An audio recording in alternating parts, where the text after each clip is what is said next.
Barbie is toxic femininity. Actually, that's a very good point. You know why? There we go. That's actually true. Vidu, you might actually agree with this because it's actually true because they set these standards of feminine beauty of, like tall, slender, thin, and then maybe, I guess, probably they're now making plus size Barbie dolls as well for kids. I think they're doing that. Yeah, I think they are. Yeah, really, look it up. But back in the day when I was growing up, the plus size Barbie is called barbecue. But gone. Barbies that my sister had. That my sister had, and Ken, of course.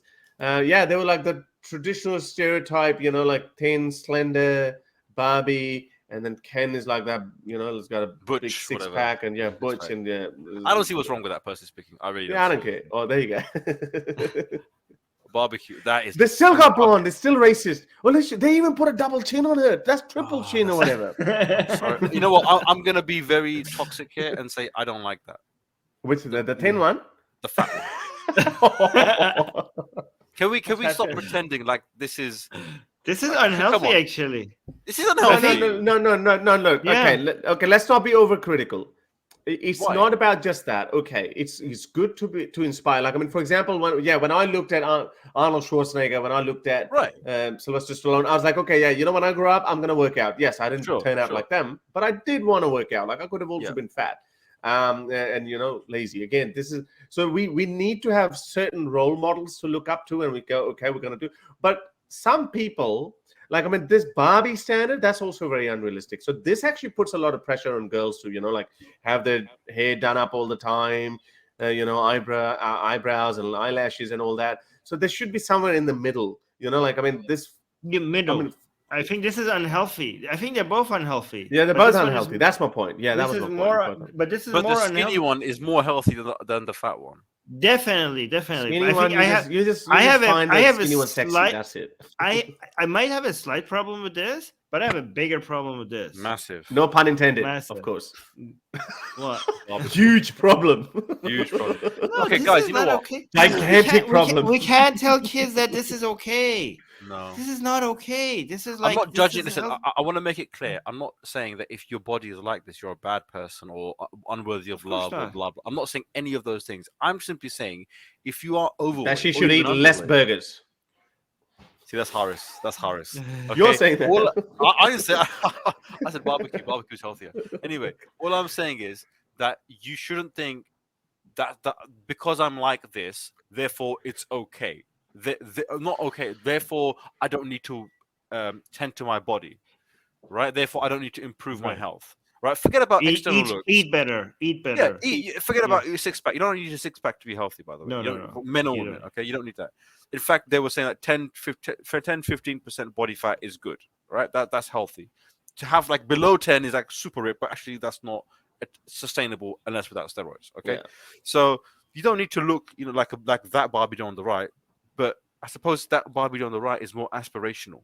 When I do looks at Arnold Schwarzenegger, he knows he's not going to look like that because we know he's taking steroids and he's probably a genetic freak. But it's aspirational.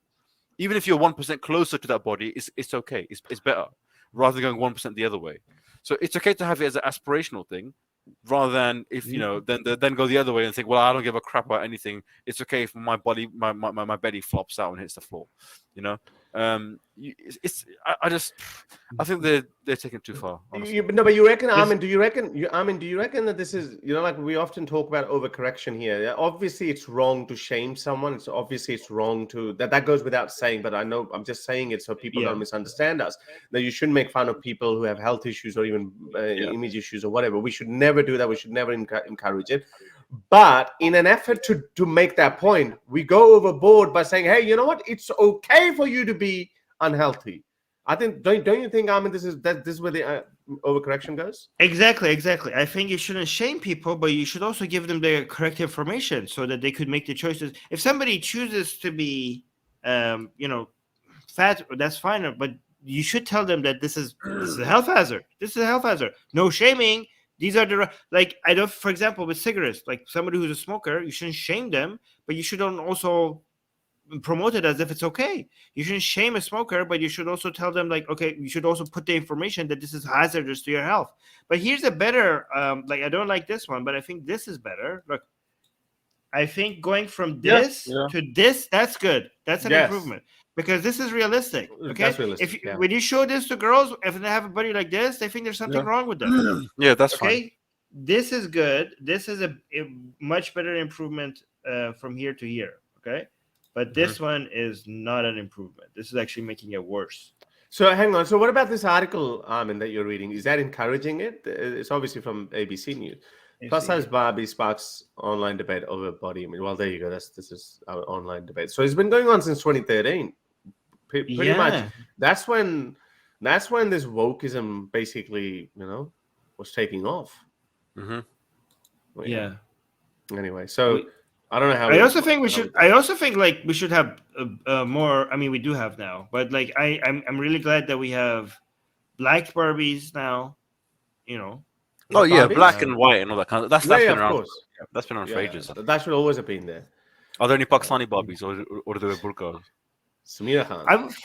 I was in Disneyland in LA, and there are princesses there walking around, right? And there was this southern family with their own girls there at Disneyland.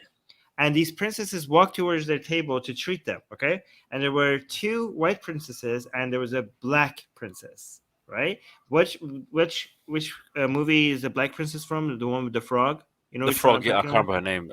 Yeah. Whatever. And these little girls, these little southern girls with their family, right?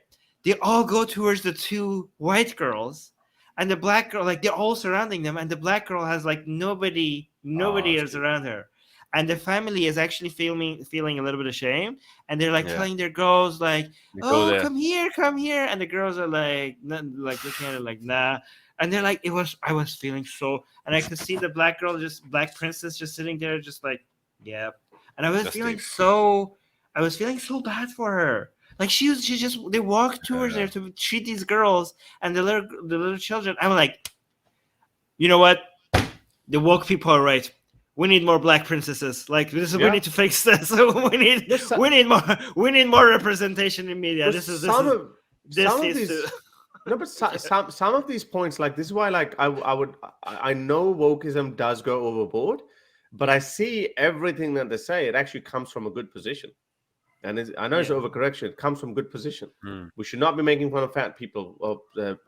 We should not be body shaming people. We should not be. We should be more inclusive. Yes, we can see this kind of reaction. There was this famous study, Michael Holding. You don't know Armin, but Michael Holding. Did you see that famous viral clip of his? It was when he was crying. Yeah, when he was crying about Black Lives Matter thing, and then he said, there was a study in Oxford, I think, where they had black kids, black boys, black girls, white boys, white girls, obviously kids, and then they brought in teachers, and they said, okay. We're going to show you a video of these kids of different colors, and you look up, you tell us who is being really naughty. And then they had these sensors or these cameras. They were looking at the eyeballs of teachers. And then what they found out, most eyeballs by default went towards black boys, and then white boys, and then black girls and white girls. And then teachers were so embarrassed, and they said that, no,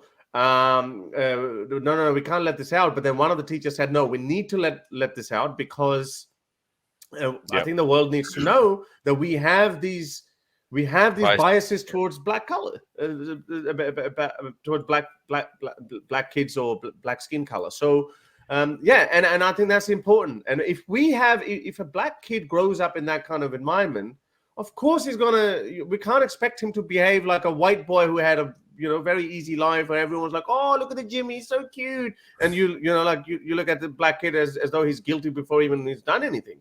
So I understand these values, and I think these values are this is why I get so angry when people go at this Black Lives Matter. Yes, I know it's been messed up. There's obviously things are going to go wrong, but these things matter. Get my best-selling book, Why There Is No God, for free. Click on the link for it in the description.